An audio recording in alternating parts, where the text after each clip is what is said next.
All right, my quick review of Cyberpunk Edgerunners, the anime that's currently debuted on Netflix on September 13th. I watched it all the other day and I absolutely loved it. So I wanted to talk about it real quick. I just want to say, first and foremost, Edgerunners is the perfect complement to the Cyberpunk game and the Cyberpunk universe, the board game I believe that is based off of, right?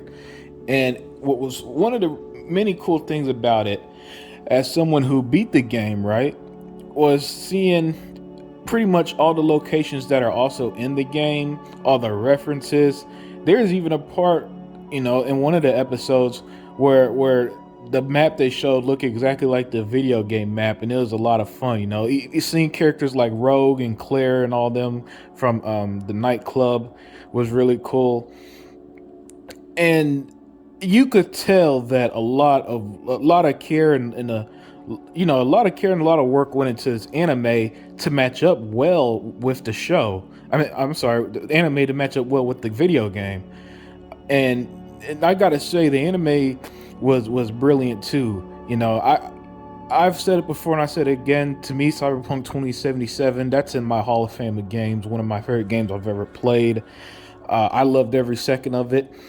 And with the anime, it really did touch on just how grimy Night City is, right? And what was cool about it, similar to the game, similar to say New York City or Gotham in the Batman world, Night City is essentially its own character, and you could see how it just consumes people. In this case, the main protagonist, David Martinez, right, and how it turned him from a smart kid who was living under a struggling single mom who was struggling to pay for his education to what he ended up turning to at the end of it, man.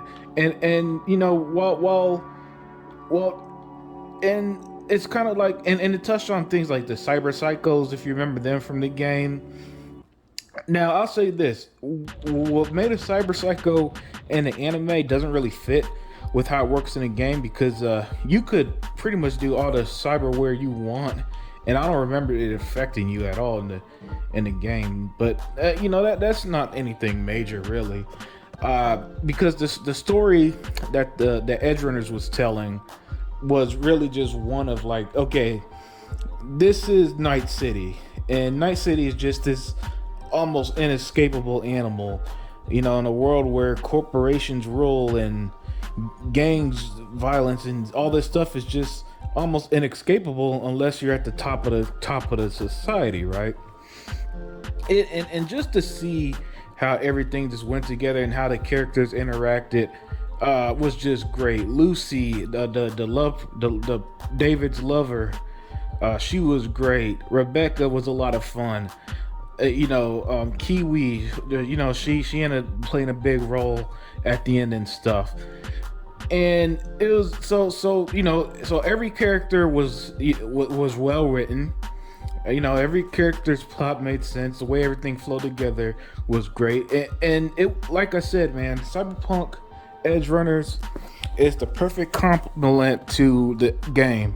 So if you love the game as much as me, I think you're gonna like this anime a lot.